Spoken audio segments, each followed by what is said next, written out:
Samantala, sa auction ng mga luxury cars na nakumpiska mula sa mag-asawang Diskaya, 3 na sa mga ito ang tuluyan ng naibenta ng Bureau of Customs na nagkakahalaga ng 38 million pesos. Sakaling maipasubasta na lahat ng 7 luxury cars, posibleng pumalo sa 100 million pesos ang maaaring kitain mula rito.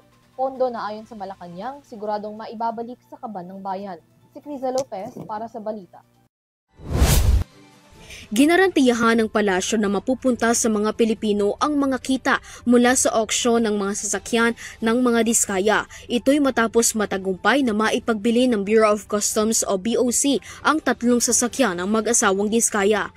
Ayon kay Palace Press Officer at Undersecretary Claire Castro, mapupunta ang mga kinita sa pagbebenta ng sasakyan sa forfeiture funds, ngunit hindi anya ito direktang gagamitin ng BOC dahil agad din na iriremit sa National Treasury. Proceeds po na ito ay mapupunta sa forfeiture fund pero hindi po ito gagamitin ng diretso ng BOC. Ito po ay iririmit po sa National Treasury.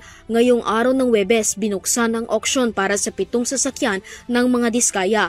Habang ngayong araw rin ito natapos, sa isinagawang auksyon, 3 sasakyan ng mga Diskaya ang matagumpay na naibenta kung saan nakalikom ang BOC ng kabuang kita na 38,211,710 million pesos.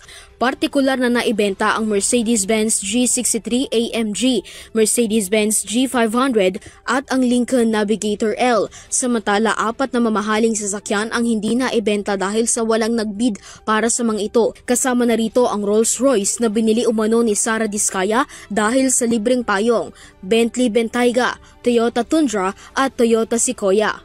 Pero kailangan din maibalik yung pera ng mga kababayan natin. And this is the beginning. Ito na yung umpisa.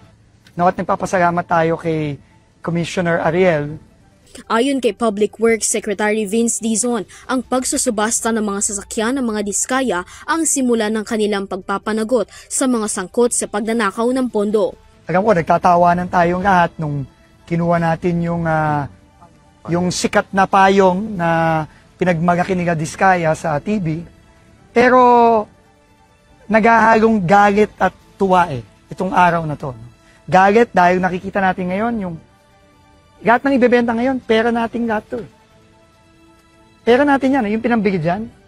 Sa 30 sasakyan na kinumpiska sa mga Diskaya ng BOC, ito pa lamang ang unang batch ng mga sasakyan na ipinusubasta ng ahensya na ayon kay Dizon, maaaring makalikom ang pamahalaan ng mahigit sa 1 milyong piso.